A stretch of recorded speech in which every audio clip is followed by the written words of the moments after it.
Hi guys, and welcome to THF CO2 with I, home at Ton, the past, present, and exciting future under Thomas Frank. And tonight we're going to try to explain. Well, I'm going to try to explain. Well, we're going to try to explain Frank Ball and what's it about, and what's the difference between Ange Ball and Thomas Frank and Ange Postecoglou. Now, a lot of you saying a hell of a lot, but there is some similarities between the two. But joining me tonight, helping me along this quest of understanding what Thomas Frank and what he may bring to the Spurs is Steve. How are you, Steve? Is it still hot over there where you are, sir? Yep, and they're still working on the roof, and so you might hear some banging, and I do apologize, but it is. It's your typical Saturday afternoon here in the grand state of Michigan. Yeah. Yeah, it is. Everything happens on a Saturday. But guys, we will get on with it. There's a lot to get crammed in. We're going to try this. We'll try to do this shortly, but we're going to welcome a few people in the chat. We've got Giant68 says, big up, Dermot. Team and chat, big up you, big up. It says, Unite you under 21 finals just kicked off. England versus Germany. And I think England are 1-0 up through Harvey Elliott from Liverpool. So good start from England. He is crowning, has just updated Spurs source, said Thomas Frank will get a substantial budget this window and 2 to 3 signings in before pre-season. Well, as we told you, it is going to happen. The future is bright. The future is lily white. Big up to you, Giant. Big up to Jessica again. Depends who them signers are, to be honest. Yes, that's true. Giant says Chris Cowland also said sources have said Spurs are backed away from as ideal today, but also could be getting Ramsey. Well, they said the same thing yesterday. And everyone seems to be repeating the same thing. So I'm not going to repeat what we've been saying since last night.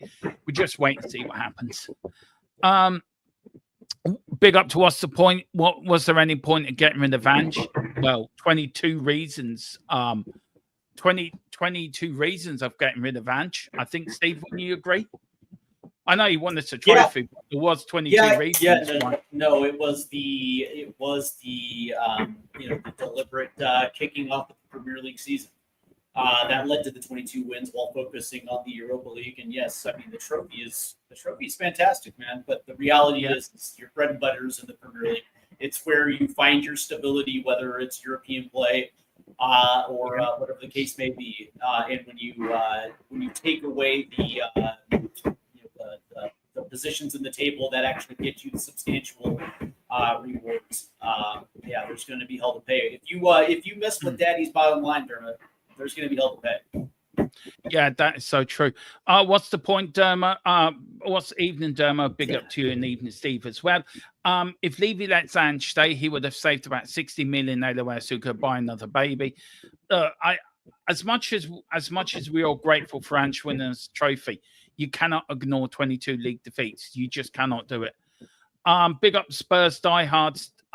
Big up to you. Good evening. Big up Adrian. Good evening, Dermot and Steve and extra and all. Big up to you. And then Spurs always pretend to go for grade A, but buy and play Debo. Well, it hasn't get going yet. We will see. Right. Let's crack on with this, guys. Now, this is it, Steve. This was Ange Ball. This was sort of Ange's formation, wasn't it? A 4-3-3 either 4 at the back, 3 across the middle, and 3 up front, or that one holding defender, or two holding players and 1 in the middle. You can switch it round to whatever you like. But can you understand where we got conceded so many goals last season? We're so high up the pitch, aren't we? Yeah, well, that is the traditional way Ange plays in a 4-3-3 holding.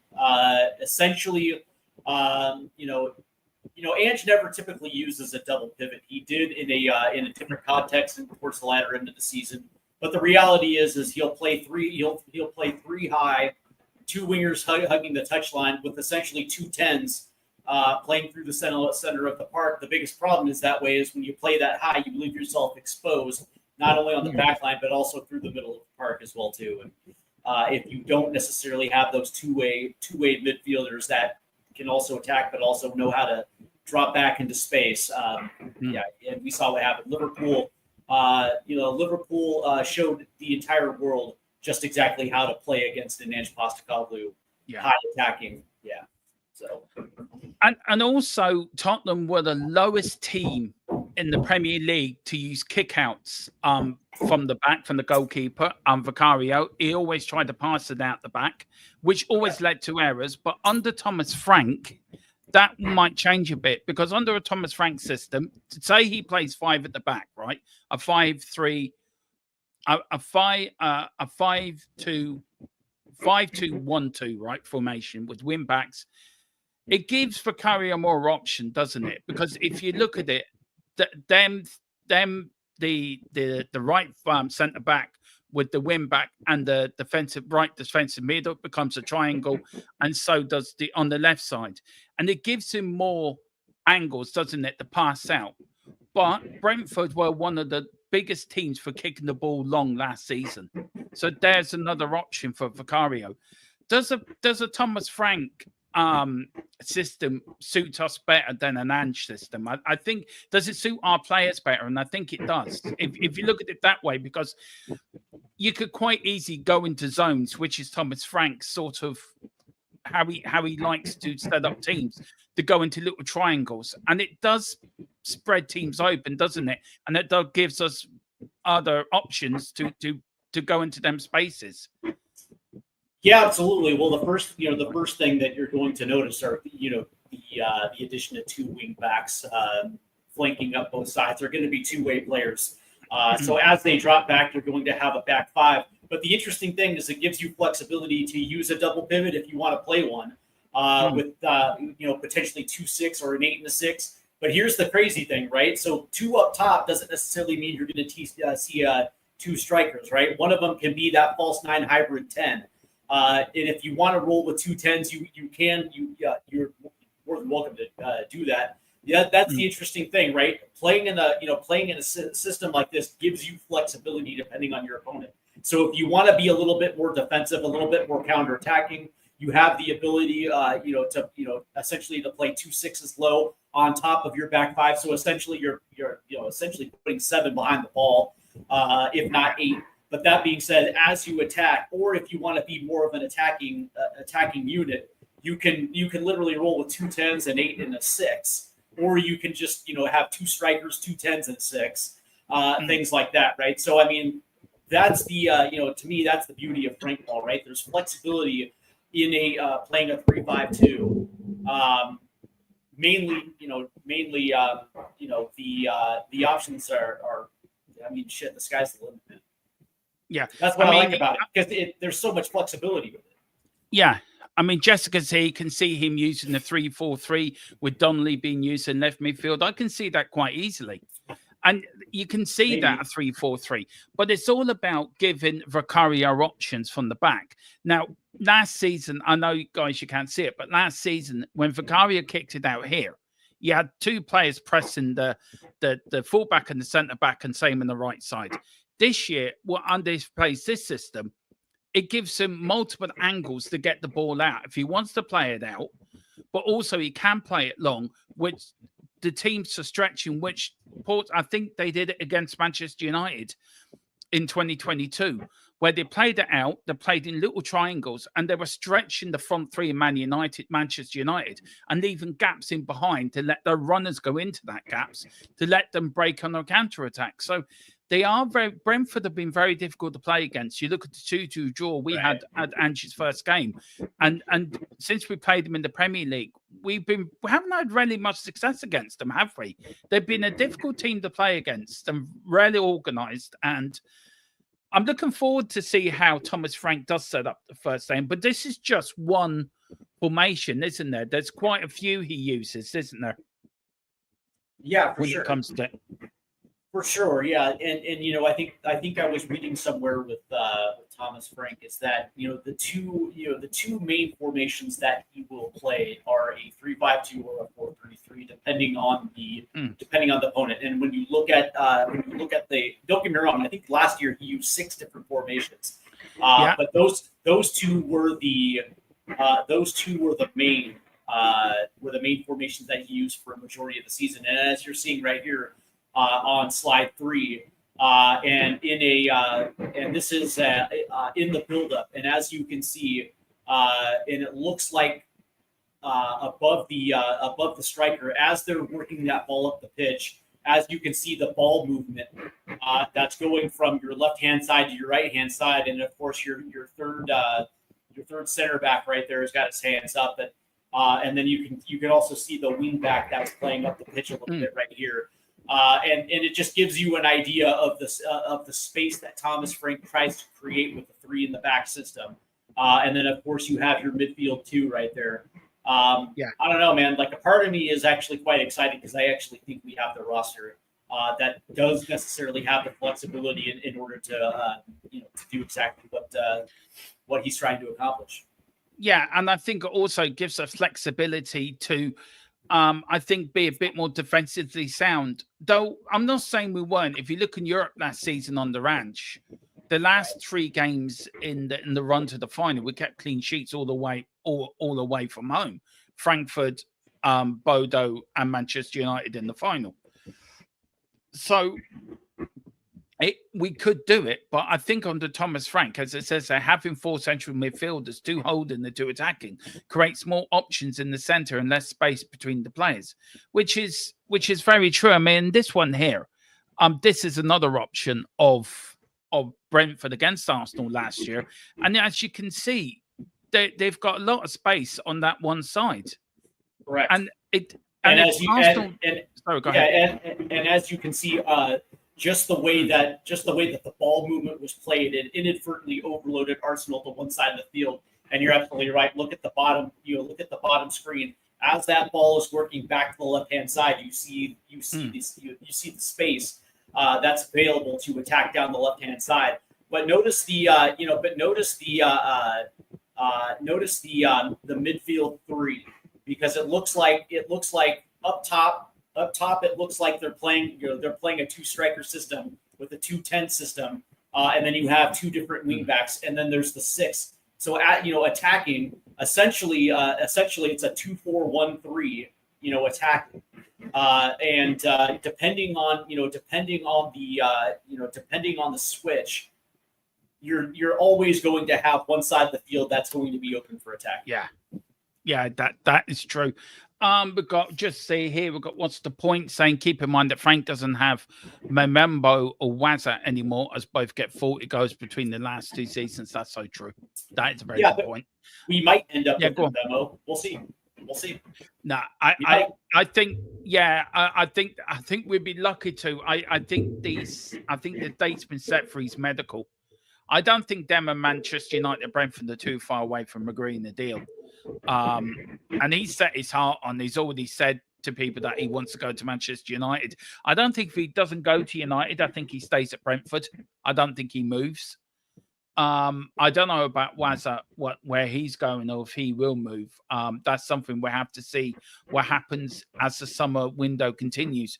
We need to go to Aston Villa and pull out all the tools for Morgan Rogers, and Aston Villa need to sell some players. Yeah, as I said, the end of the financial year is now coming very soon.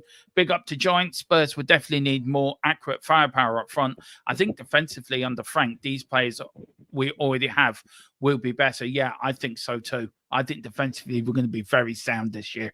Very difficult to score against, and we need to go to Rodgers and pull out all the stops to get Morgan Rogers. Sure, Spurs, I agree with you 100%. I quite like him. I think he'd be a good fit for Tottenham. Now, Brentford often rotates in their build-up, finding new formations to confuse the opponents. They also adapt to their opponent's formation to create a number advantage in different areas. Now, this was against Chelsea, I think, last season, and they really have, haven't they? They've matched Chelsea man for man. As you can see, but again, it's all about spaces, isn't it, Steve? It's all about space, and it is. And again, when you look at it in the build-up and attacking forward, it's a 3-1-4-2. Two high tens with your wingbacks on the flank, and depending on exactly how that ball is going to be played to either side, it gives you options. Because as this ball is going down the right-hand side, naturally, you would see where the player that's about to receive the ball, you would just expect that to be dumped out to the right-hand side. But as that ball's coming in, you actually have options, right? Because naturally the defense is going to shift to the right-hand side. So they can either play it down low or play it forward, depending on the weighted pass with that wing back running forward, or it can switch to the left-hand side and catching your defenses out of, you can catch a defense out of guard, right? So it just depends exactly how well the player is going to be marked as soon as he receives the ball, determines which direction he's going to go. But that being said, you have as this ball is played forward, essentially what you can say is this guy ends up being the pivot guy, because either your second 10 is going to come down to make a touch, or it's going to get played forward to the right side wing back, or he can turn in. Try to drive upfield and then play the switch over to the left-hand side. And when you're looking at this, it's like, okay, cool. There is definitely space. Or if you wanted to drop it back to the 6 who's coming forward to get a better look, either to play it down the right-hand side or switch it to the left-hand side. So at this point, it almost creates a triangle of different options that this ball handler is about to make. And either way, either direction he goes, there's going to be space created in order for Spurs and able to get forward and to be put in advantageous positions. Yeah, and it is. I mean, it's one way to do it, but it's just this amount of space, and we're putting players out of position as well, because players have to follow who they're marking. So we're making spaces as we're doing that. So if you look at the player on the wing there, or the Chelsea player running up to him, you've got two players running. Then you've got another one running in the middle for the player in the center. That leaves a gap then on the other side for them two Brentford players to get in. It is a very good, very good. That is probably Frank Ball, how he does it all into one. Big up to Anthony Lynch as well. Evening, lads. Greens from West Cork. Big up to you, Anthony. Giant says, do you think Spurs would be able to go and get Harvey Elliott? If so, would he come to Spurs? I don't think Harvey Elliott's leaving Liverpool, fine, in my opinion. If he does leave Liverpool, I think he's only going to somewhere bigger than Liverpool. You, Steve, Harvey Elliott? I mean, I like him to come to Spurs, but I don't think he is coming to Spurs. I don't either. I don't see that at all. Me personally, right? I don't think I've ever heard the link between both club and player, and so it begs the question of whether or not Harvey Elliott would even consider a team like Spurs. Yeah. Big up to Jessica as well. Kubu. Oh, I like Kubu. I'd love Kubu to come to Tottenham. Can't see it, but I would love him to come to Tottenham. Little speed merchant. Kubu from Rio Sociedad. We should go for him. Heard we were looking in January. We were looking at him in January, but nothing came of it. I would love him to come to Tottenham. I think he's a right little live wire. And I think he'd be a great ringer as well. So, Jessica, you and me are up for that, so hopefully that can come true for us. Big up to Audio Austin. Evening, chaps. Big up to you. Greg Giant says, hit the like and subscribe if you enjoyed the stream. Thank you so much, Giant68. Very kind of you. He also says England are 2-0 up now. Anthony Lynch says, as a deal done, Dermo. Are you saying to me it's done, or has it been announced as still done? So let me know, because I've received no confirmation. Don't know if you've seen anything about that. It's been done, Steve, do you? No, I have Well, anyway, so he says, can't wait. Well, hopefully we might get that. And then Adrian saying England are 1-0 up. So that goal must have been ruled out then for VAR offside or whatever. Right, now the high back line. Now, look, I know we played a high back line under Ange Postecoglou, but there is a way of playing it. And there is a way of doing it that you don't get yourself caught out. Now, a massive aspect of Brentford's high back line is they keep a high back line. This helps in the counter press because they get closer to the centre. Now, as you can see here, this is against Luton. I think at home to Luton. Now, Steve, you can see there all the Brentford players, but you see the back three really pushing up high. Correct. Now, it does put the other team under pressure, doesn't it, when they've got the ball to get it out, because they could lose it. But that means that we can then quickly pick up the ball and press on the advantage that we've already got. So this is the right way to play a high back line, isn't it? And there is a difference between this and Ange ball. Well, the problem with the Ange ball is when you look at the center backs, their spacing was just a little wide. Yeah. And then when you looked at the wing backs, one was always inverted while the other was going down the field. The interesting thing about this is that it because there wasn't enough time to cover space, we were always susceptible to breakout passes, which required Van de Ven, to bomb backwards, to try to eat up space. And in this situation, it's designed almost as you see where the ball is. It's almost designed for two jerseys to essentially being able to be close enough to collapse on the ball, right? It's I guess you can say it's called a mid block, right? So the reality is it's interesting, right? Because if there's a turnover high, and depending where their outlet is, right, is going to determine whether or not we're going to be able to eat up that space and get back into position. But that being said, the way that everything is more compact through the center of the pitch means that there's not going to be enough space for them to actually being able to have time to try to clear the ball out, to try to play something out over the top. We're going to have defenders there to essentially collapse on the ball. So it's I don't know. Yeah, I would like to think it's different, but that being said, I mean, as you see in the picture, they're playing movement, so I don't know. Yeah, and I think it's a bit more. I think it's a bit more. I think there's a bit more thought than Angie's idea of bombing forward all the time. I think there's a bit more structure to this high back line, and a bit more thought gone into it instead of pushing attack. But this is it again. It's numbers advantages, isn't it? Another massive aspect of Brentford's high back line is their ability to create number advantages against the opposition defensive line. Their front five naturally becomes number superior against a back four, which they are great at taking advantage of. And again, you see here, this is a 5 against a 4, and there's players that we've outnumbered them. And again, if you look at the way we're setting an attack. It's all little zones, isn't it? It's all more or less little triangles, numeral zones, he calls it. Right. And everyone has the responsibility for that aerial zone that they're in. That's your job.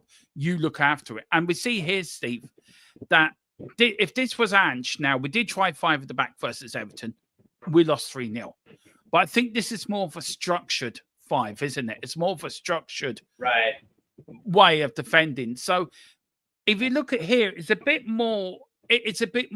How can I put it?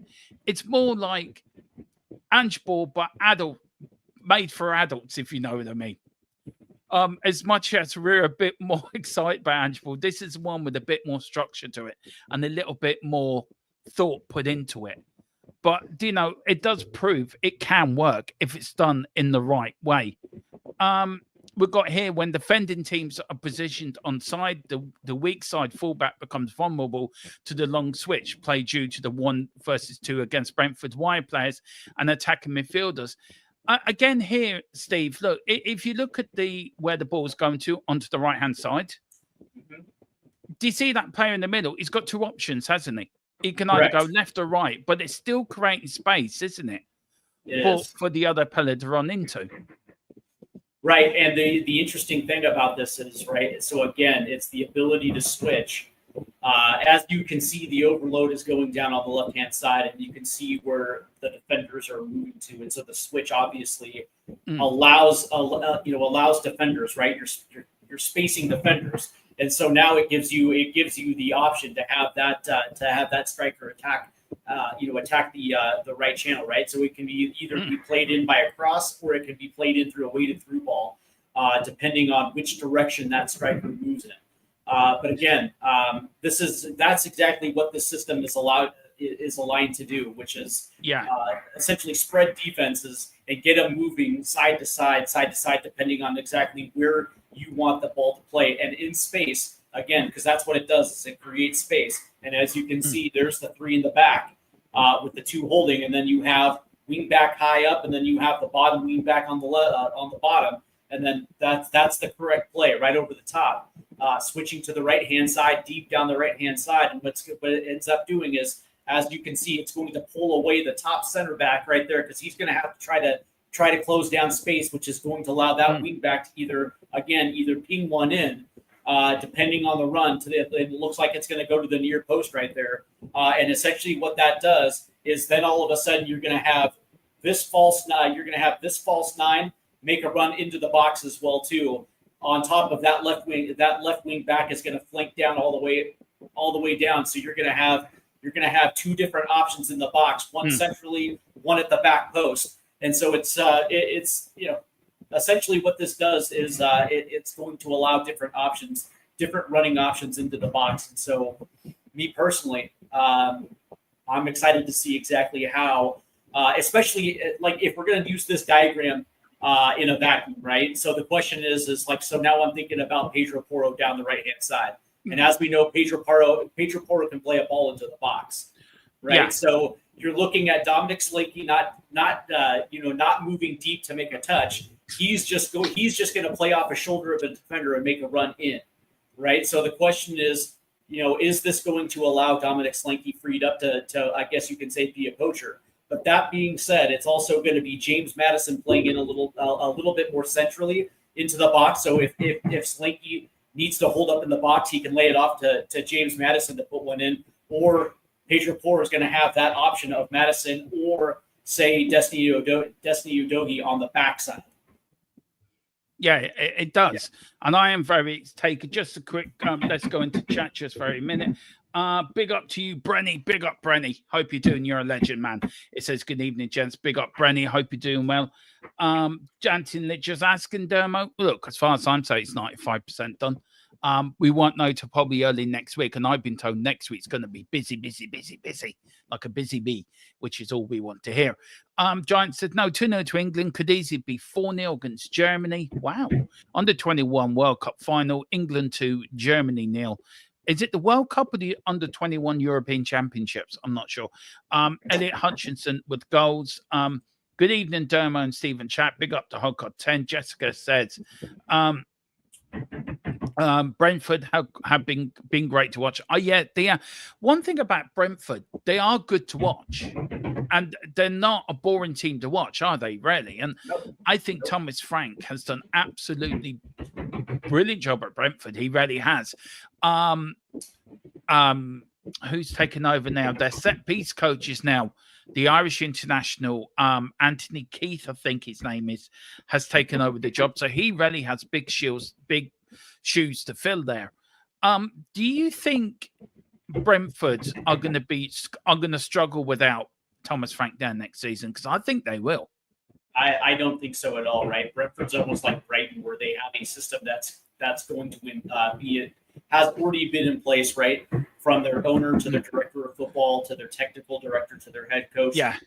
This team is heavily reliant on data, right? Data not only that's going to allow them to be able to find diamonds in the rough as far as their advanced scouting, but also same with their coaches as well too. It's almost a system where you can plug and play, right? It's the idea that allowed Brighton to move on from Graham Potter to Damien Hertzler.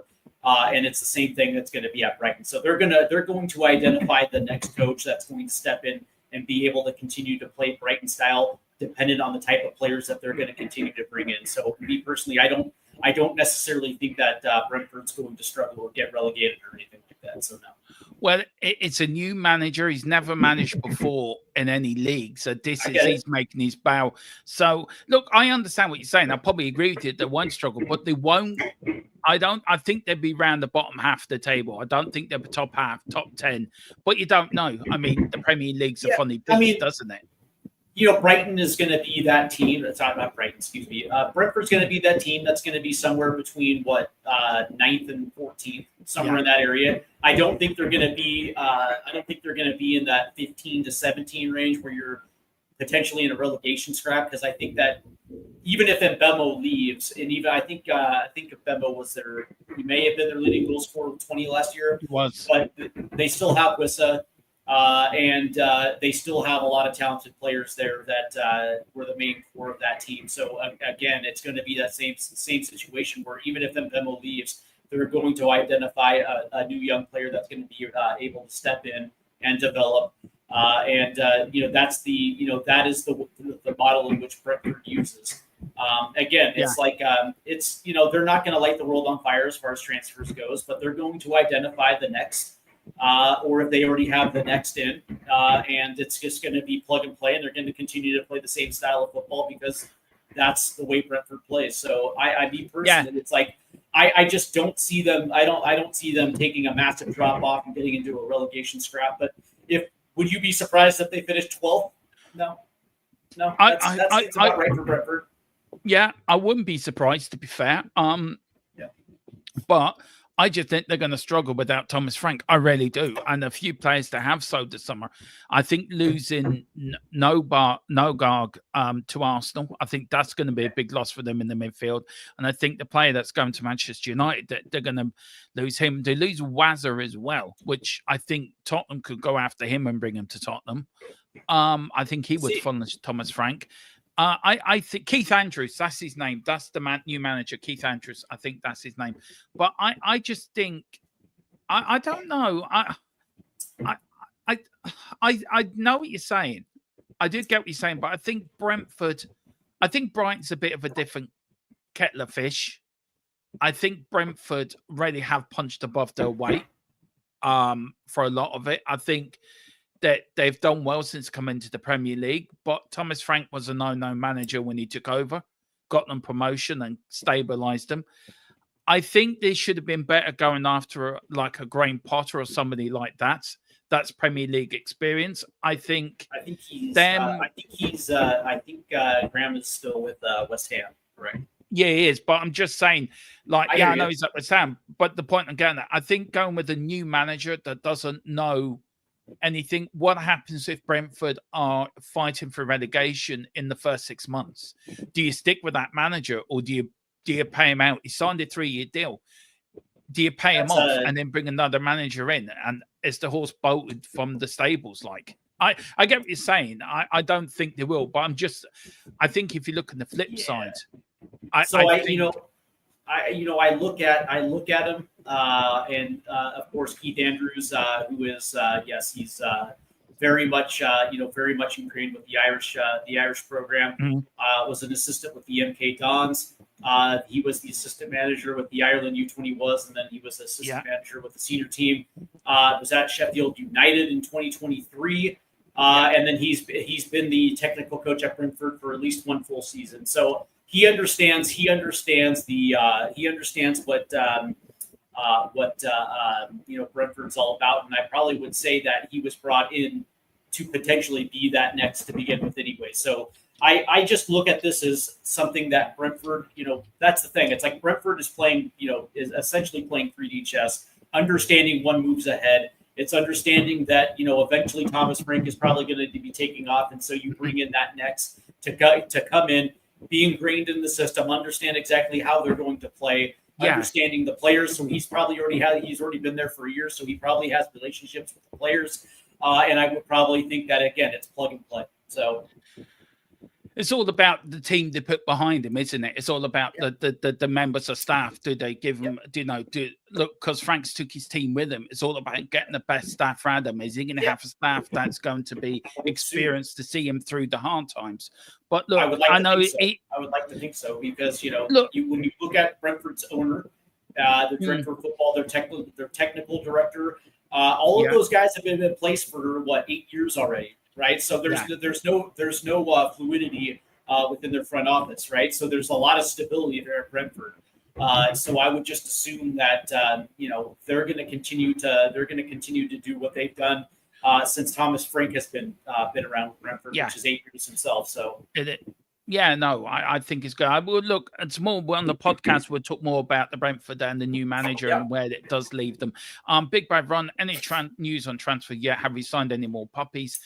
Everything's gone quiet. Everything has gone quiet. I'm expecting to go mental from Monday sort of late night into Tuesday. Next week I've been told it's going to be busy. So we're going to be busy on the channel. Greg says Carsley sets up England under 21s. Well, they're constantly on the front foot. Yeah, Lee Carsley, another Irish international, another Irish man. Doing well again for England, doing great jobs with the under 21. Lee Carsley was in the running to become our national team manager, but we didn't get him. And we got who we got. But I think Lee Carsley will be an Ireland manager in the near future. I think he's a great manager, and I think he sets his teams up well. And I'm really annoyed that the FAI never went out and made sure we got him, because we don't have many great Irish managers, in the game. And to have Lee Carsley is doing very well. And again, England to their second European final as champions as well. I think he deserves all the credit in the world, but I really love him to be Ireland manager one day, and I think he will be. Big Bad Run, I believe England are defending champions. They are defending champions, so it's great for him. Back to back, looks like they're going to be retaining that title. He says, I think we'll finish anywhere between 10th and 15th. I think we're finishing top 5. I said it earlier. I think we're going to be tough to play against this season. And also, I don't think you'll see Manchester United down the bottom either. I think you'll see them in the top 10 too. I really do. I really do.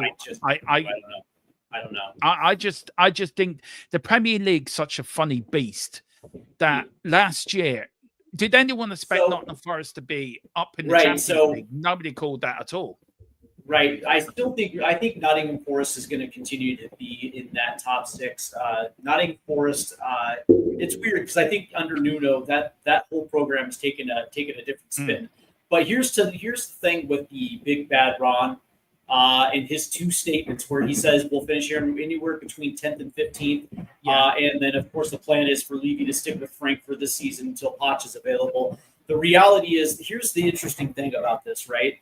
If Tottenham finish in those spots and are not competitive on any of the 4 competitions, that would be disastrous. That would be absolutely disastrous. It shows no improvement off this last season.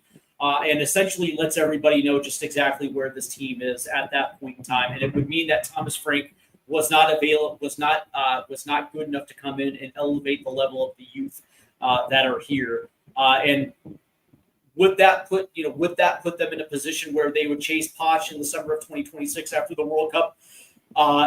In a position where now in back-to-back seasons you're replacing the manager and his staff again.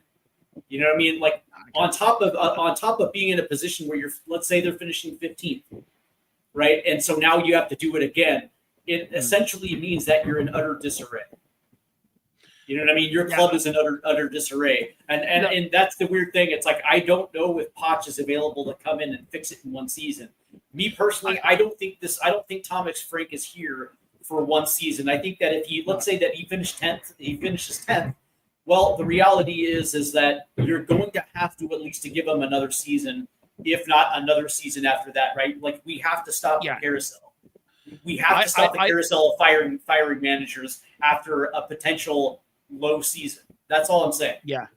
I don't think Poch is going anywhere from the USA job. I think if he does leave the USA, he may get a job in the MLS league anyway. I think that's probably a given.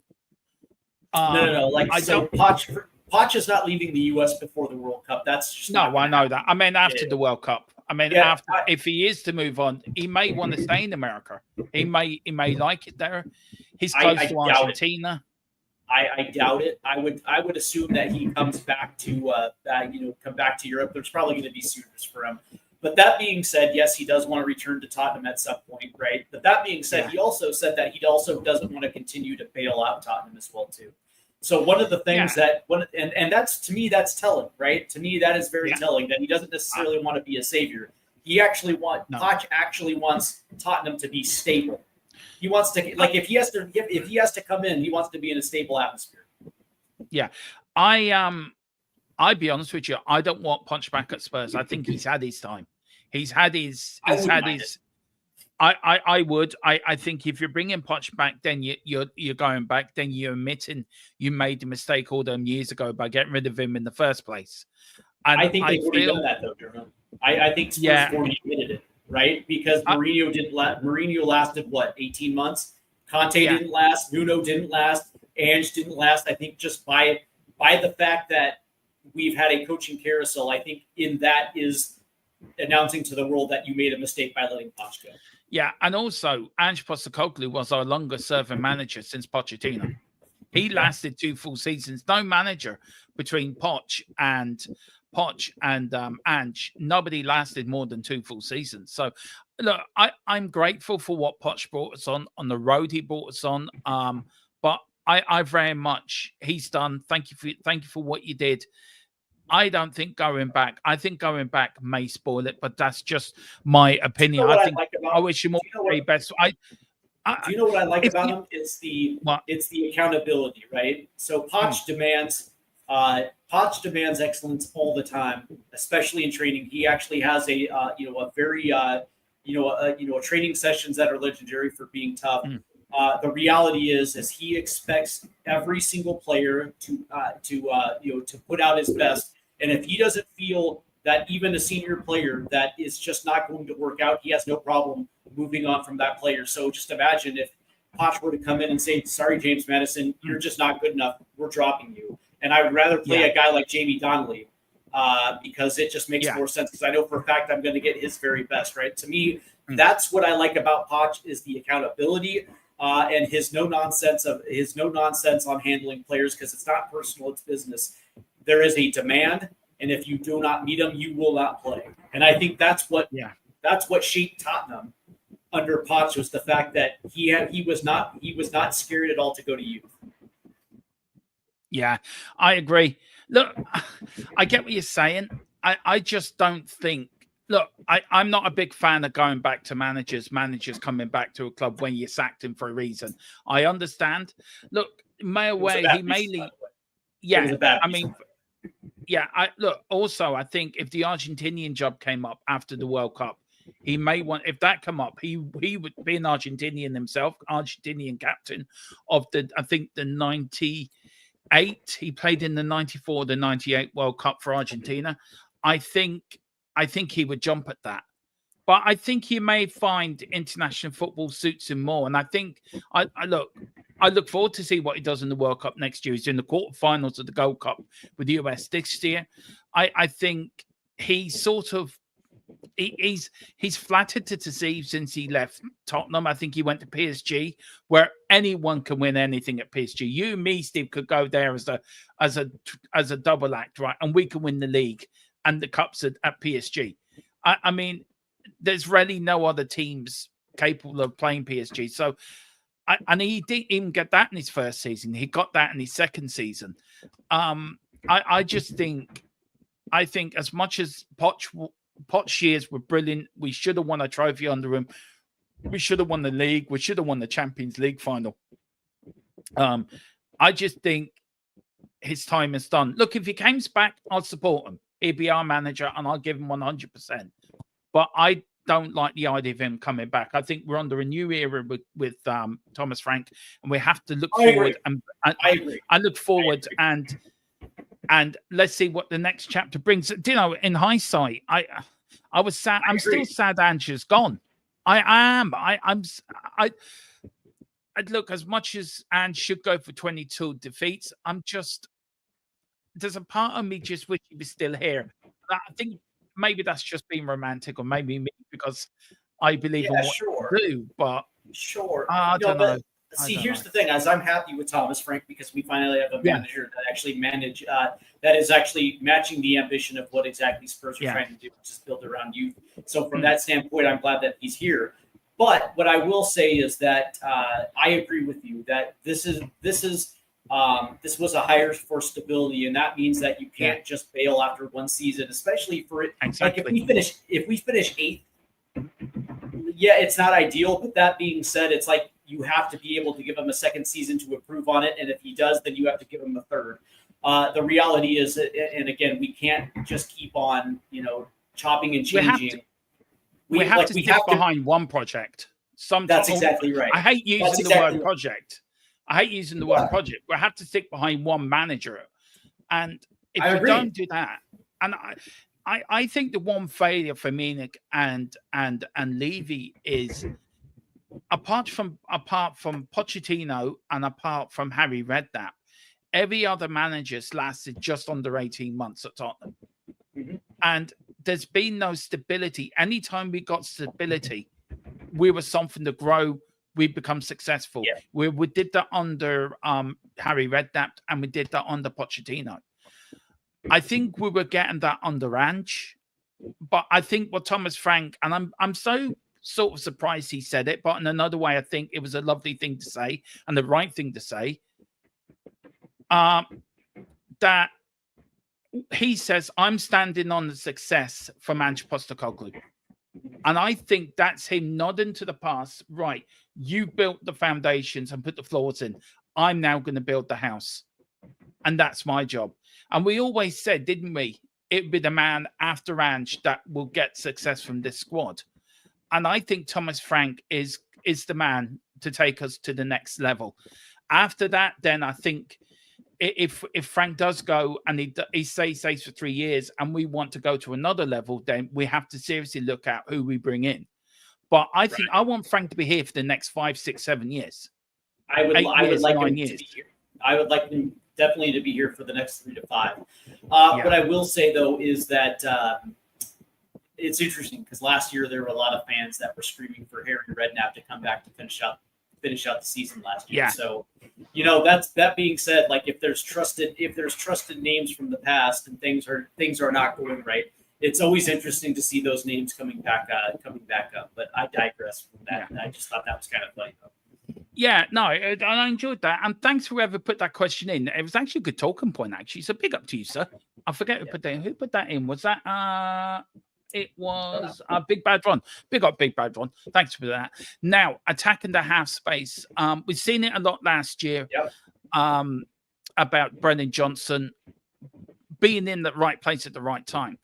But it's not, we need wingers to attack like here, go down the byline and get the cross in. So you've got the likes of Odegaard and the likes of people like that will do that. So Brentford is a good team in the final third. They create many chances, mainly by attacking the space between the opposition centre-back and full-back. Yep. As you can see there's loads of space for that. That's exactly right. Right to get in. And then on the second page here, there's a second bit. There's another example for when they're away to Fulham. Now, are you looking at there? So you're looking at your doggy one side and Porro the other. You're probably looking at Brennan Johnson to go into that gap, aren't you? And then you're looking for Solanke and probably James Maddison to fill that gap in the centre, in the 6-yard area.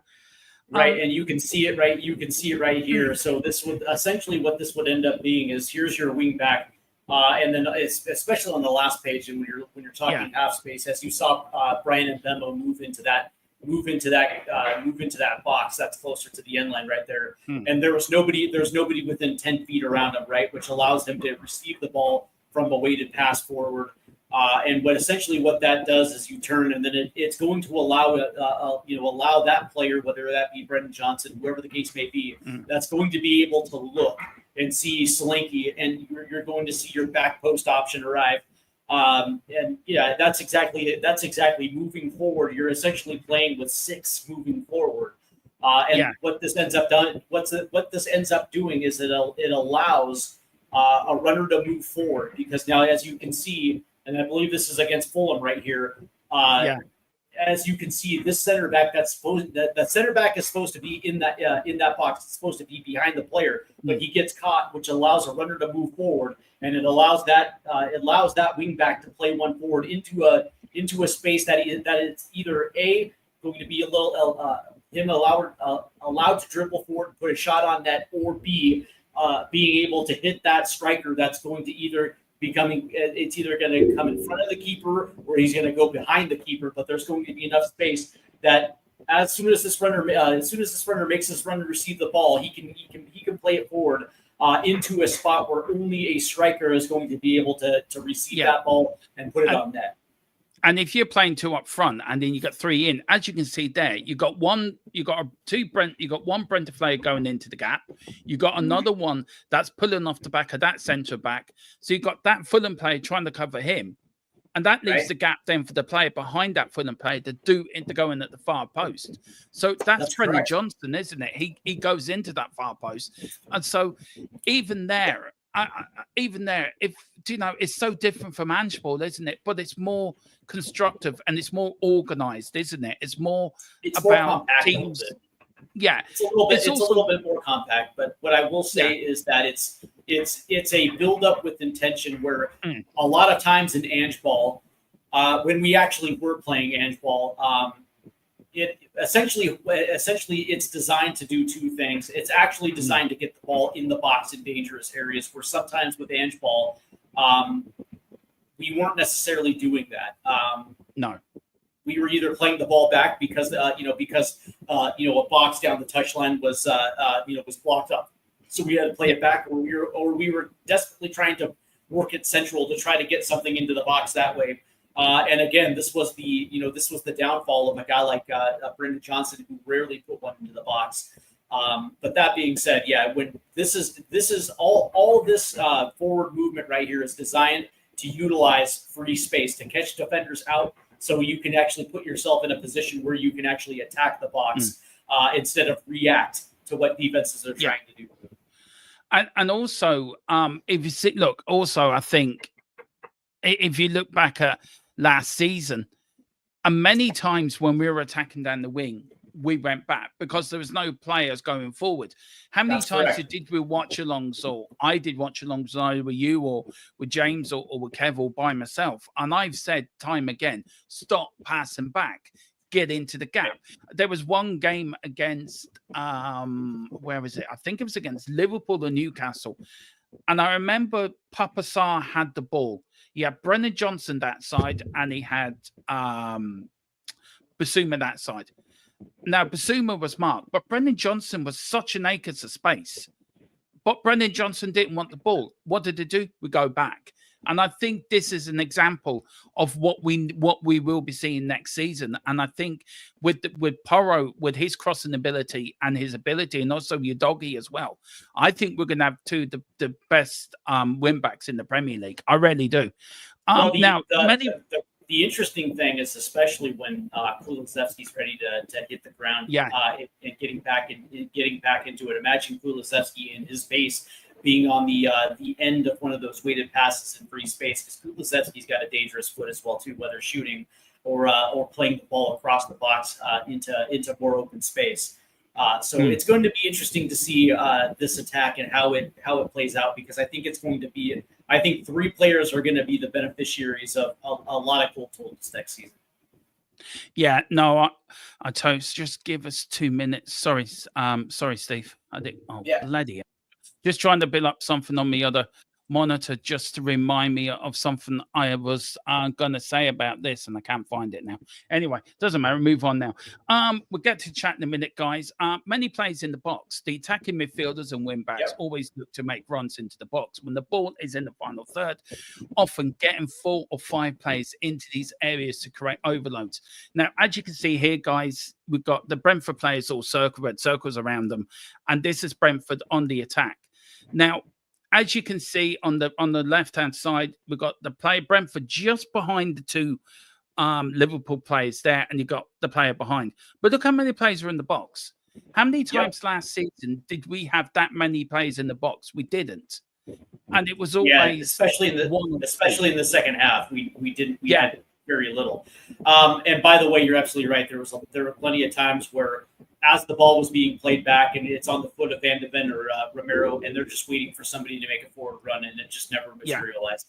But in this picture, this is the interesting thing: is look at where the strikers are positioned. They're camped in the channels right there, right? So if you want to play it short, if you want to play it short centrally, there's a striker, or if you want to play it to the back post, there's going to be a false nine that is going to meet at the back post unmarked, right? But then you also have your 10 right in the front of the box. You have 2 10s, one in the box, one about to enter the box. So you have 4 different options of where that ball is going to go.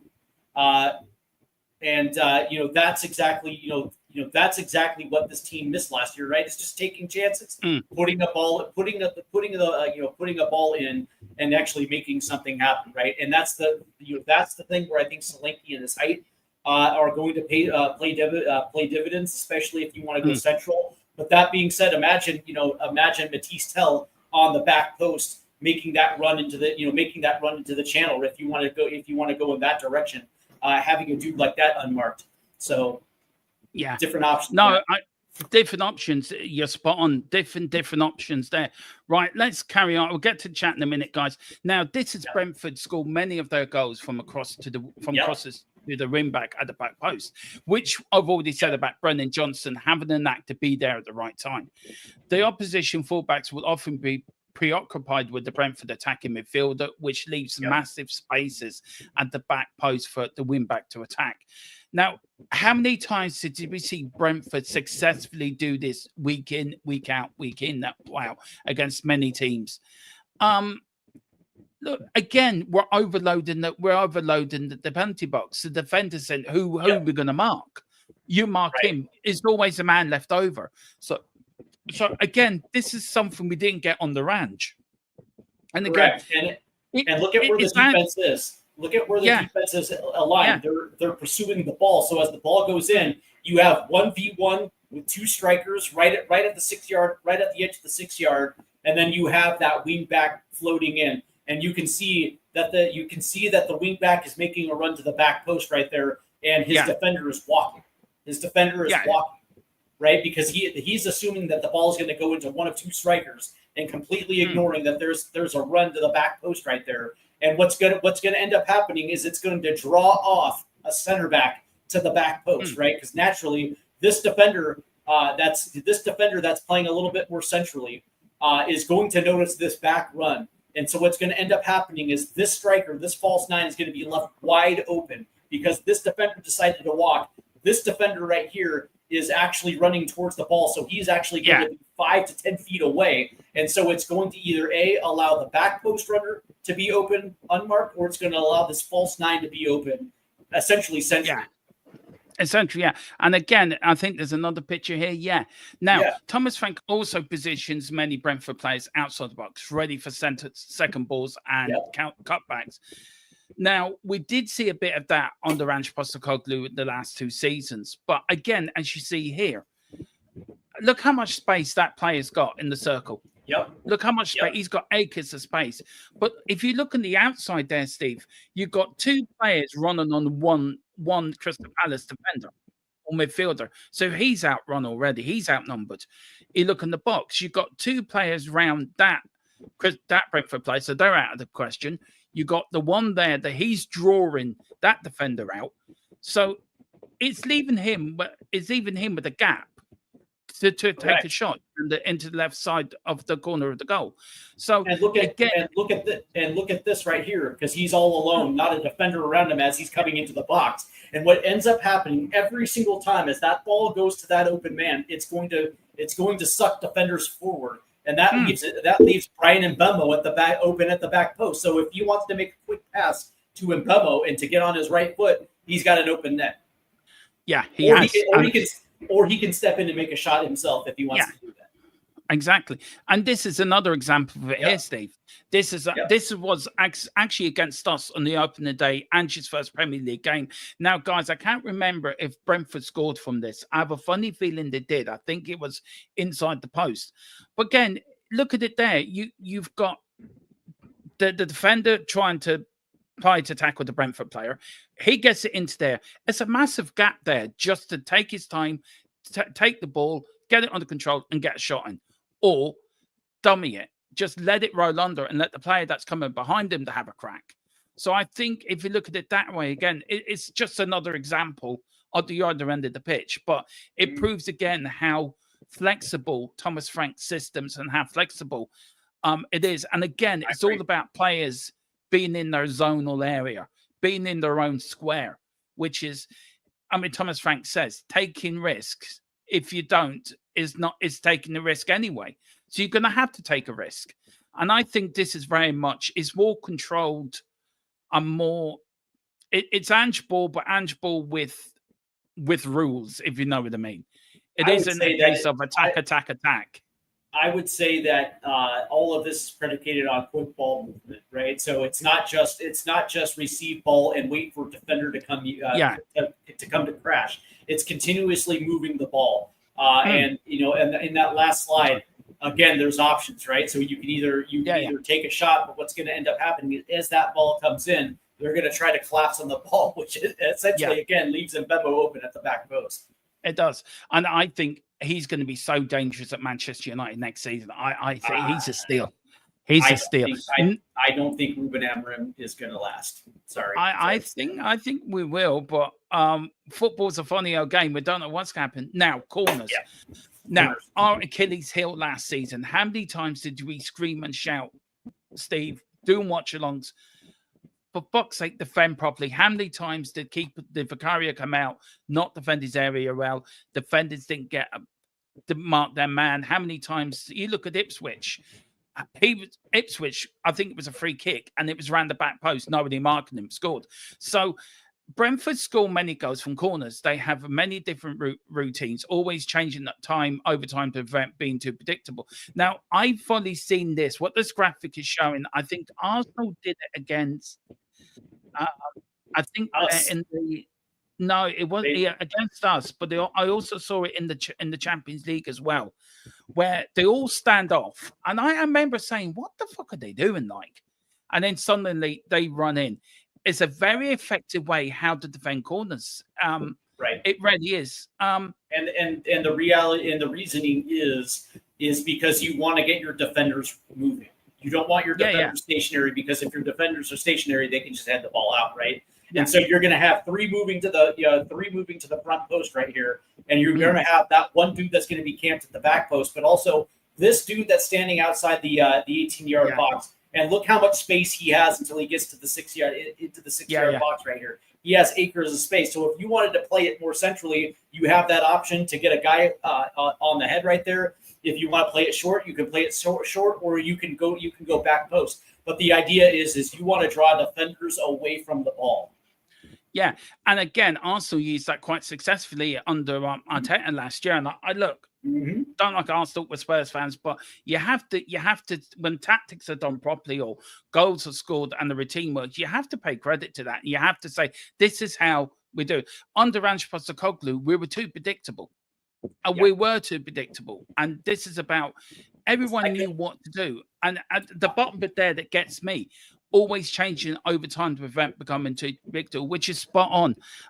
There's another one as well for corners. Now, this is them, another version of it. That's a throw-in right there. Yeah. Yeah, but it's as a set piece, it's still a threat on the goal, but this is the other way of doing it. This is actually against West Ham United, the same game, I think, at 2-2. But look at the circles, Steve. How many players are there left unmarked?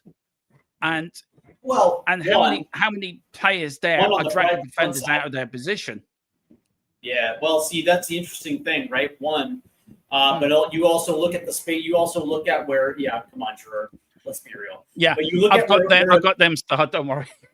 But you look at where Mbemo's tracking in, right? He's tracking to the front side player that can actually corral the ball and lay it off for him, because then you have three at the back right there where you're going to be able to draw defenders out. So it's either going to be Mbemo playing it back, or Mbemo playing it over, or even Mbemo taking a shot on net. So. Yeah. No, I totally agree. This is now another action option of it. Actually, this is from a free kick. So we've got 3 different variations of us attacking. Now, again, it gets played into that box where the Brentford players can attack. This was away to Nottingham Forest. Again, we didn't see a lot of that last season, did we, Steve? Really, we didn't. And are you looking forward to it? The more we look at how he sets up, the more we look at his tactics. I'm getting more excited by what Thomas Frank's going to bring to Tottenham next year. And we are going to be very difficult to play against, especially in attack and forward. This is where we need a proper striker. This is where Dominic Solanke, as we were talking earlier today at midday, about Solanke getting into spaces, and this is where players can attack the ball. It's all about attacking your man, attack the area. Because anything can happen in the area. Yeah, and I just don't want to. I don't want to see what we saw last year, where players weren't committed to getting forward, even on set pieces and free kicks. It almost seemed like we just misused free kicks from advantageous positions, unless it was right outside the 18-yard box where a guy like Madison could try to bang one in from that distance. But that being said, it's going to be overloading over the top. It's going to be trying to push through the middle right there. And the question is whether or not guys like Dominic Solanke are going to be aggressive enough to get through, because you understand exactly how how this lines up, right? There's going to be two defenders for the striker. But that being said, if you actually have your inside forward and your poacher getting forward and beating their man to the line, there's going to be goals galore. Yeah, there will be. Now, this is another example. This is the last example. Now, this is from a free kick, I would say, from the goalkeeper. Again, look at the position of the players. 2 holding back there. Then you got that player there. As you see the triangle, he's running into an area where that ball's going to go. So you've got all the players in the middle. The defender's right. You pick him up. You pick him up. You pick him up. But that player there, that is at the tip of the triangle, if you know what I mean. If you're looking at it from my side, from the stand right, he's running into a space, and that's where that ball's going. And then it gives the player then on the opposite side, he can swing around his defender and get into that gap for that cross going in. So, look, all of this area here is very much all about zonal, about owning your area. Each box, that's why Thomas Frank has the pitch at Brentford done as it does, because he does boxes. He said, this is your box, this is your area. That's your job to do it for the full 90 minutes. I was watching them last night as well. He was being interviewed, and he was asked, do you have a plan A? He says, I have a plan A, plan B, and plan C. I have my 5 substitutes already mapped out in my head who I'm going to bring on. But he says the biggest thing you have to do as a manager is to be adaptable and be quick to rejig. And he's very good at changing formations through matches. You look at Man City, you look at Manchester United through the heyday, you look at Liverpool. Liverpool changed their formations 2, 3, 4 times during the game. Yep. And we didn't. And as much as I love Ange, as much as I'll always will love Ange, we become too predictable to play against. And I think that's the problem where we lost so many games, because teams figured this out very easily. Yeah, and that was the problem, right? We are who we are. Yeah. And it's like, well, okay, that's great, but you actually have to be fluid. You can't be married, because there's going to be situations where you're going to have to adapt. There were times where I thought we should have been a little bit more defensive after, we have a 2-goal lead, because the last thing you want to do is allow a team to get back into it late. But it is what it is. But I will say that I like the fact that Thomas Frank is not married to one style of play, right? Yeah. So this is like the hallmark of a good coach, right? Because you're going to have a game plan to start. And 10 minutes in, you're going to know whether or not that game plan is actually going to work. And if it's not, it's the ability to throw away the game plan and say, okay, well, wait a second. If we continue to do this within the next 10 minutes, we're going to lose the lead because they're doing a good job of overloading one side, and we can't necessarily get people to cover up, to cover that space. So they're constantly just attacking in through the midfield or down the wing. And so what we're going to have to do is we're going to have to switch this up. We're actually going to need to play in a double pivot because in order for us to score goals, it's going to have to come out. It's going to have to come through in a counterattacking style. But essentially, what we're going to have to do is make sure that midfield is closed down and it's tight. It's tight. I would rather defend on the touch lines than trying to defend. Trying to defend through the middle of the park if teams are just absolutely gashing us through the middle of the field. And to me, I like that. It's a hallmark of a good coach. I'm sorry, it is. Yeah, it is. It is a hallmark. Look, Ange is a good coach. Ange is a very successful coach. Won everywhere he's gone. The likes of Mourinho and Conte didn't, but Ange says, I have won everywhere I've done. Now, this is the low press. Now, how many times over the last years that you've been following Spurs, I've been following Spurs, we're never able to break down a low block side. But in a low press, Frank Brentford uses a 1-5-3-2 formation. They look to set up in a low block, always trying to close the center, focusing on the opposition out wide. Now, if you look at this is against Arsenal, Brentford home to Arsenal. Look how they're set up there, Steve. They got the back five there, then they got the three, and then they got the two. And you can see the two main Arsenal strikers. One's trying to move forward, so you have your wing back that's dropped back. But then there's your mid three. Two of them are tasked to making sure that no balls are going to be able to get played through the middle of the park, leaving this midfielder right here to be able to go down in space to cover this area right here, as this center back is going to move back to cover the post, and this central center back right here is going to be able to come over and for relief to make sure that this striker is not going to be able to get the ball in space. So essentially, what's going to end up happening is you're going to see good movement with this midfielder basically playing through this center back and this wing back right here to cover off that winger from being able to skin a man and getting into the box around the corner, because that's what this dude's job is to play back. And essentially that leaves two center backs on one striker, because this striker over here is being guarded by that wing back and the left center back right here. So, this is, this right here is just understanding exactly where your opponent's going to try to attack into space and making sure there's a defender there. Yeah, and as you can see the triangles. You can see them all set up as a triangle. Yep. So you've got them three there. You got every Brentford player has a man, apart from the Brentford player in the center. Who's the sweeper and it works out beautifully too if they try to play it back too, because as you can see where the winger's carrying the ball, naturally if it's cut off, he's going to try to play it back to this center back right here, and then you have striker one, and then you also have midfield one. So it's essentially means that Arsenal is going to have to continue to play backwards, which is exactly what you want them to do. You want them to have to reset. Yeah, exactly. We've got here, this is another example against Chelsea, exactly the same thing. And as you can see, it's all about Brentford players staying in their zone, in the box, like pretend box. And again, defending. I mean, again, how easily can Brentford cancel out this Chelsea attack? Again, there's another Brentford, player left over. Yeah. So we can see, we weren't seeing this under Ange Postecoglou last season. It was, and that is why we conceded 60-odd goals last year, because defensively we weren't. I wouldn't say we weren't. We were on. What's the word I'm looking for? We weren't. Not acceptance. What's the word I'm looking for? We weren't responsible. The players didn't take responsibility for their defensive duties, what they're supposed to do.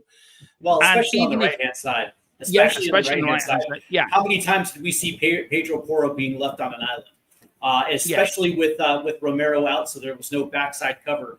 And it was either Dragusin or Archie Gray, who are, let's be real, Dragason's is not good enough to be able to handle that. And so essentially what you saw teams attack down the left-hand side all the time, because they knew Brennan Johnson wasn't going to track back. And so Pedro Porro was left essentially on an island, going 1v2 constantly. And in this picture right here, you see Enzo Fernandez, who's playing off the left of the center back, and then there's Mark Cucurella all the way down there. And so you see right wing back down in the corner right there. You see Nico Jackson covered by two center backs right in the middle of the pitch, and then you see the left midfielder right here who's playing to the ball player. And essentially what this does is if the ball goes to Enzo Fernandez, this guy peels off to Fernandez, which means he's going to have to either play back to the center back or try to hit Cucurella. And if he goes Cucurella, what ends up happening is this midfielder again attacks this line and gets into space right here. Yeah, which is going to free two center backs to make sure Nico Jackson can't make a run. And it means that they're either going to have to play it back and reset, or they're going to have to figure out a way, right? Because you could see Cole Palmer right here is being covered by two, and then you see this right winger right here is being covered by two as well too. So regardless, what ends up happening is it means that Chelsea's going to have to reset, or they're going to try to play a ball in. And when you're looking at these three attacking players, they are guarded by 6 Brentford defenders. Yeah, you can see that. And again, you can see it. You can see the little triangles. You can even see the centre midfield. There's 4 players around 2 Chelsea players. Centre backs, there's 2 centre backs on 1 Chelsea player each. And even if he crossed the ball from right to left or left to right, you still got that midfielder who's free. You can see him running off block on that angle. You've got the central defender or the fullback running in with him. And then all that centre half has to do is just jog back, pick up the man that the other defender has left. And again, in the centre, if Chelsea tried to run through the centre, again, the Brentford defender at the back of the Chelsea player drops back and blocks off that route. So you can see how well, they're defensively organized, right? They're defensively organized. There's 10 behind the ball. I mean, essentially, it's essentially a low block. But the most telling thing is that all 3 of their most dangerous players are guarded by six Brentford defenders. With essentially Enzo Fernandez and Marc Cucurella being guarded 1v1, but the reality is where that ball movement goes means that midfielder is going to have to eat up space. That's not going to allow them to get around the corner, and it also requires them to play across into heavy traffic, which means that ball's going to get headed out and probably cleared. Yeah, it will. No, it's a good point. And I hope people enjoy it. Look, I'll be honest with you, I've never been great at tactics, so I'm learning. I know Steve's probably a bit better than me. James is really good at it. But I'm a tactics novice. So putting this together, I'm teaching myself about tactics, teaching myself how to look at games differently, which will improve me when I'm doing the watch alongs next season to give you guys a bit more insight to what's happening. But as you can see, again, well organized, players responsible for their jobs, and they're in their square boxes again, all about boxes, all about zonal, doing your area and protecting your area, which I think a lot of Tottenham players last season didn't do. This is now 10 players in the box. This was away to Burnley. Again, Steve, just very quickly, you see the Brentford players in blue there. Another, isn't it? It's a 4-3-1. But that's a 5. It's 1, 2, 3. Well, there's 5 at the back, 3 in the middle. Oh, 5. And then there's and it looks like they only have 9 back. But you can see that every Burnley player is marked. Yeah, it is, and it is doing this really shocked me. Like, now squeezing the pitch. How many times have we heard squeezing the pitch at Tottenham? Never. It's gaping holes like. It's like running through the Red Sea being parted by Moses opening the Red Sea. That's how open we were at times. But Frank's Brentford always looks to squeeze the pitch when defending. This means consistently pushing the team up as much as possible when defended. We've got 2 arrows there, Steve, for Burnley trying to play the ball forward. But look at the two Brentford strikers there. One of them running into intercept that ball, and that other player there is going to cut off that option. Then if he wants to, if Burnley want to pass it there. So you can see the press, the high press, how it's supposed to be, how it's supposed to work, which we didn't see a lot of under Ange, but I think we will next season under Thomas Frank. Now, this is another example here of it. Pressing the squeeze. You can see there, every player, again, has his own little job to do, has his own player to mark. And as you can see, again, if Burnley went to play it back to the centre mark where the 2 hours are pointed into him, he's got 2 Brentford players running on him.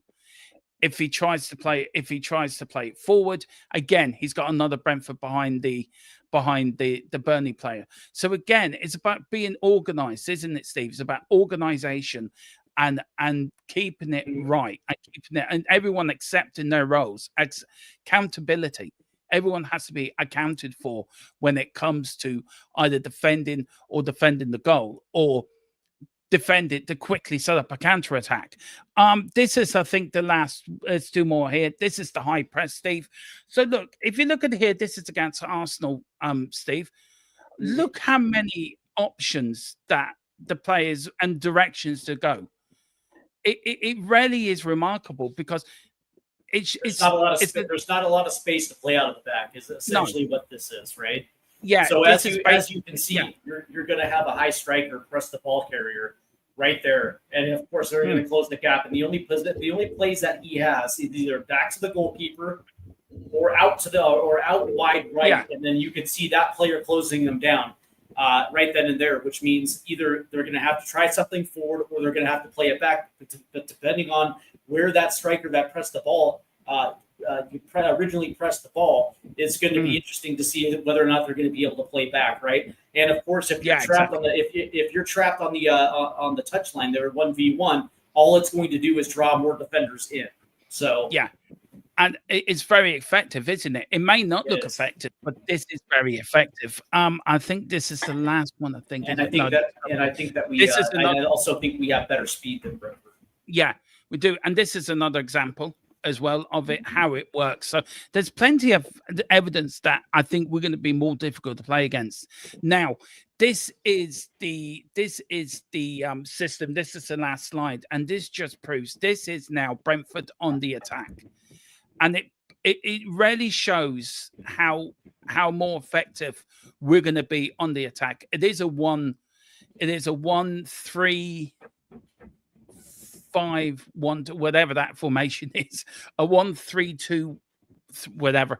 It's essentially a 4-1-2-3, but it also can be a 4-2-1-3, depending on if you're going. So as you can see, there's essentially a double pivot in front of the back three. But if you wanted your 10 and your 9 to bust into the post, you can also bring another one of these midfielders up.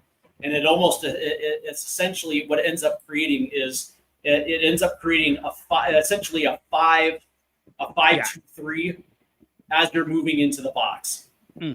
It does, and it proves again how effective Thomas Frank is as a manager, and how many plans he's got: plan A, B, C, D, and E. It's creating spaces, but also creating overloads. Yeah, the last bit of here is defensive transitions. This is what I was talking about. Position many players, century creating a number advantage in the midfield, creates good conditions in defense transitions. Many players close the ball after losing possession, means that many players can work towards regaining the possession. Therefore, Brentford have often successfully gained possession directly after losing it. Again, there very quickly, Steve, this is Luton on the attack. But look how well organised and how highly pressing Brentford are to get that under transition. And again, the same here under offensive transitions. Thomas Frank also wants his team to counterattack in the offensive transitions. They do this with a high tempo, often attacking the spaces between the centre-backs and the full-backs. In addition, keeping many players centrally while defending enables them to incorporate more players into the counterattack. Now, this is against away to Wolves, which Tottenham, I think, lost 3-2 last season. Again, it's about overlapping, isn't it? Right, but look at how many players have already beaten their defender, right? Yeah. So on the right-hand side, you can see You can see that wing back has already skinned their fullback and also their defensive mid. So if you wanted to play it across to the right hand side, he's gonna have a 1v1 look at the net at the goalkeeper. But if he decides to play that weighted pass forward to this wing back that has already beaten his fullback, right? That center back is going to draw into the ball, which is going to leave your guy right here wide open to go centrally 1v1. And if a defender tries to regain that space, you can always lay it off to that right-handed runner for an open look at net, right? So you essentially have 3 open attackers right here. And then this is the last one. This is like 4 versus 2. And again, I think this was a home to break. And you just look how much space that player has on the right-hand side. And I really, if that's a Kulu or a Brendan Johnson, whoever plays in that position, it proves that we're going to have a coach that knows what he's doing. Ange knew what he was doing. He was a successful coach. He's a winning coach. But again, it's about adaptability. It's about adapting games through adapting your formation and your tactics through the games. And again, we're seeing it here. Look, I'm just so looking forward to Frank Ball. I'm calling it Frank Ball. But I've got a few questions started. Say, go on. Sorry. I was going to say what I'm looking forward to is the fact that, Ange's philosophy is like, if we can score 4 goals a game, it doesn't matter if we give up 1 or 2, we're still going to get the win, right? The idea was constantly pressing forward, constantly attacking, and kind of playing that swashbuckling attacking football. Well, the thing about it is Thomas Frank is still going to be playing attacking football. That's just his style. But there's also a good opportunity where there's a good possibility where we can average, because of the talent that we already possess. There's a possibility that we're going to be able to have 3 potentially 4 goals per game depending on the opponent. Me personally, I wonder how Sonny plays into this though. Yeah, you know what I mean? I mean, you look at it there, Steve. Hang on, look at it there. So look, let's just call it right. So you got Fakari and goal. Your back 3, you're looking at Porro, probably Romero or Van de Ven, and your doggy or Jess Spence as the other sort of back 3 sort of defenders. You've got a midfield 2, number 5. So you probably got Romero, who did a lot of attacking last season. He's always going forward, or Van de Ven comes forward, or Romero stays back. You've got Archie Gray there, who plays in that number 6, who is a number 6 defensive midfielder. And then you've got the front 3 of probably you've got attacking 3 of Sonny, Madders and Johnson, and then 2 up front, whoever your 2 strikers are, if you're going to go for 2 strikers. So, I think if you look at it, I think this might suit a lot of the players we have in the squad at the moment. I think Thomas Frank's football may suit them better than Ange Ball, because in Ange Ball, they were always chasing back, always running back. That's why we got so many hamstring injuries, I think, because of that. So I think the Tottenham players, especially Sonny, this might play to Sonny's strengths. And I think the interesting thing, though, is going to be, obviously Slinky's going to be kind of playing that little coacher role, but that 10, that inside forward, false 9, hybrid 10, could easily benefit Sonny as well, too, especially if James Maddison is going to be that fulcrum piece. Where that 8 is right outside the box, right? Because you're going to have Betancourt, who's still going to be playing forward, and this is going to be this right here on this right hand side is where that's going to be that Kulusevski or potential Brendan Johnson position, where you're going to be able to utilize that space right in front of the 18-yard where you're going to have your wing backs off the side right here, which is Pedro Porro, your Dogi. Your back 3 is going to be Van de Ven, Romero, and whoever, whether that be Danso or whether that be Mark Gahey, if they're able to pull that one off. Yeah. Just a few people before we finish off. Big up to Giant 68. He says, apart from Eze, who do you think Spurs would likely to suit Thomas Frank's system? I like, as Jessica said earlier, Kubu from Real Sociedad. I like him as a player. I think he's good. We've got that other Roma player you say who's coming in after the under-21 championships. I think we need another striker. I do. But we need a Premier League proven striker. Yeah. I don't necessarily see that happen though. No, well, Richie could be going back to Everton, which is a real possibility. So we are looking at really, who's out there's a good striker in the Premier League? Who would do good as a striker for? I like the player at I would have liked to have Liam Delap. I thought that was kind of intriguing. I think he's with Chelsea now, but I read something about that the other day, Steve. That Chelsea paid out 40 million for Liam Delap, didn't they? They've already got that money from qualifying into the next round of the World Club Championship. So basically, they've already paid for that transfer, if you know what I mean. Striker, I wouldn't mind Højlund from Manchester United. I think Højlund could do a job for us. Nah, I'll pass on Rasmus. He's had enough time in the Premier League to let me know exactly whether he can be consistent. I'd rather. Here's the weird thing is whether I do agree with you that I think Richie probably could use a change of scenery. I would rather take Richie over Rasmus Højlund. I do not believe in Højlund's ability at the Premier League level. I get you. The only reason I say that is because of Richie's injury, how he's always injured. Sure. Where I think Højlund is a good striker. I do. I just think he's not adapting, or managers haven't adapted Højlund, especially under Amarim. But I think if he came into a Frank system and you Solanke as like the false nine and have Højlund up there as your goal scoring attacker, I think you thrive in that. I really do. If you're going to pass on him, who would you think would be a good striker?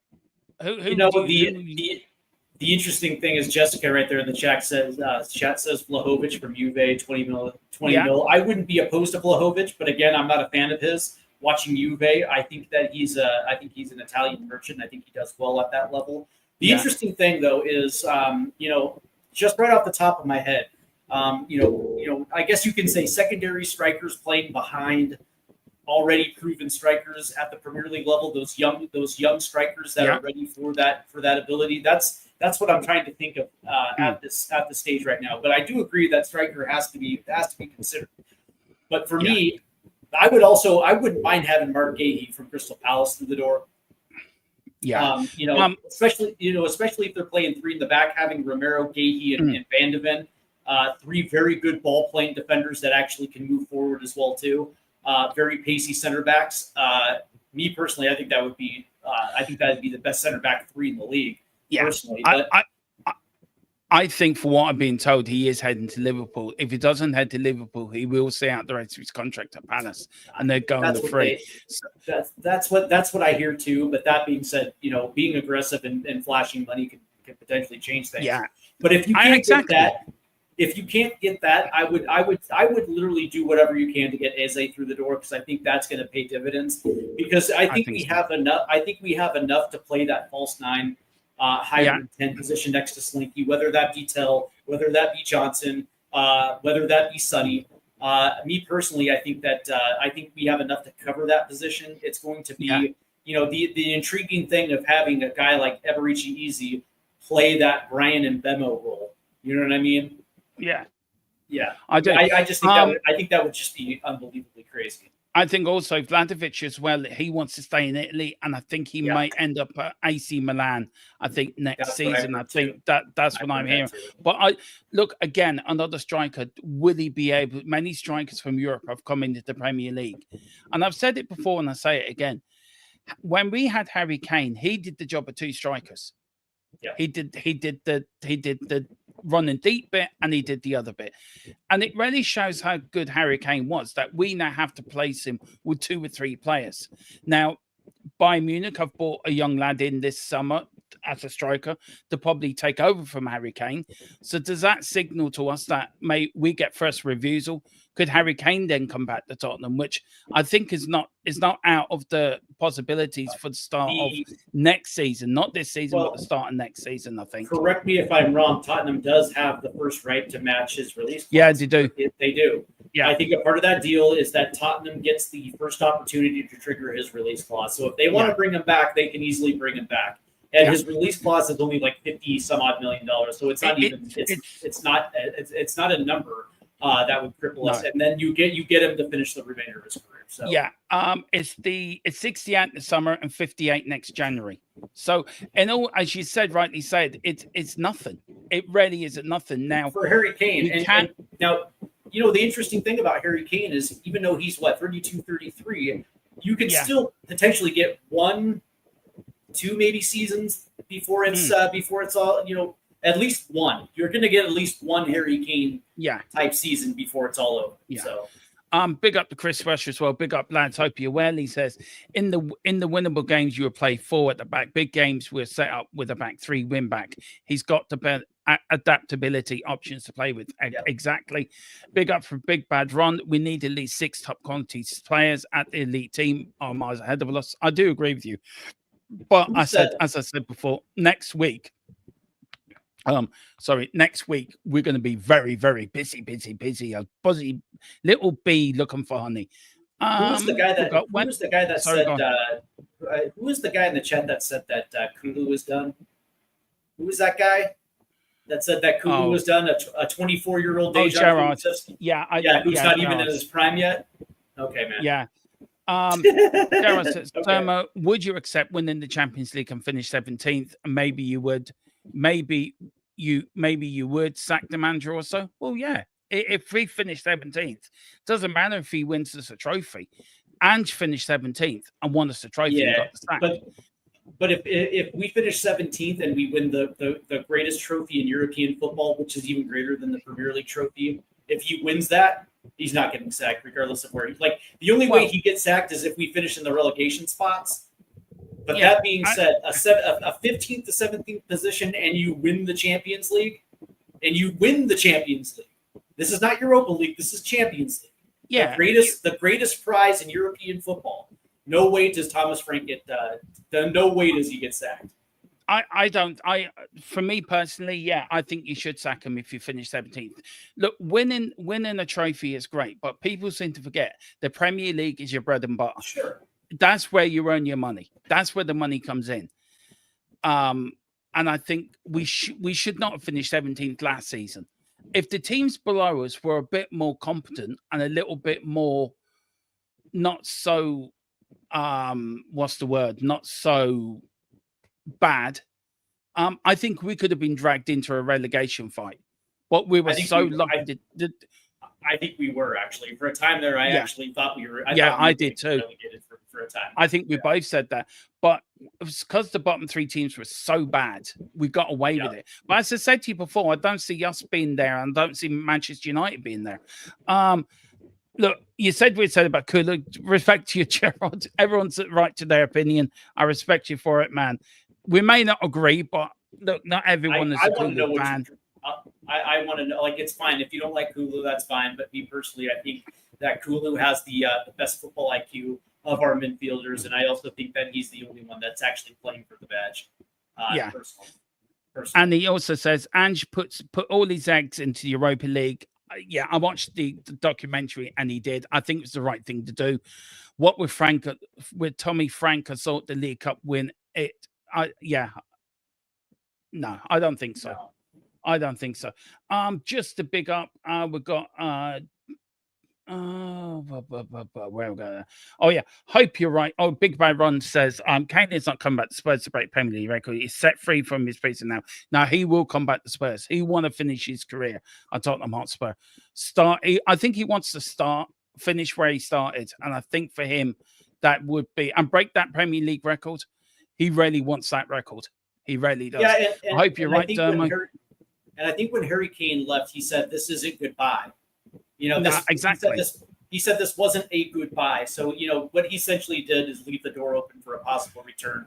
And now that he's won his trophy, with Bayern this year, it's doing the exact same thing, but trying to win a Champions League this year. And if he doesn't do it, I can probably see him coming back to finish out his career here.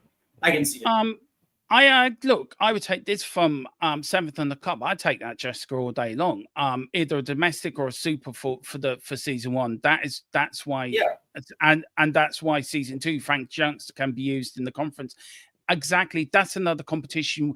When we went into the Conference League with Mourinho, we didn't respect the competition. It was like we thought it was beneath us, but it's not. Big up to Shamu Vandy Vu. What happened to Eze? Thought it was safe. Look, Shamu, I know you're joking, man, but look, we will be proven right. I'm not even going to repeat myself again. We will be proven right. And he says, not hating either, Damo, just can't see it happening. Looks like we have given up. Well, no team can do anything because the financial year ended. And I think a lot of teams, I was reading somewhere that Danso and Tel are going on this year's PSR 3-year cycle. Yeah. And then the young Japanese lad, or South Korean Japanese, depending on is going on. It's going on the 25-26 3-year cycle of PSR. Yeah. So that's how Tottenham are doing it. And he says Sunderland have just signed a player. Great for Sunderland.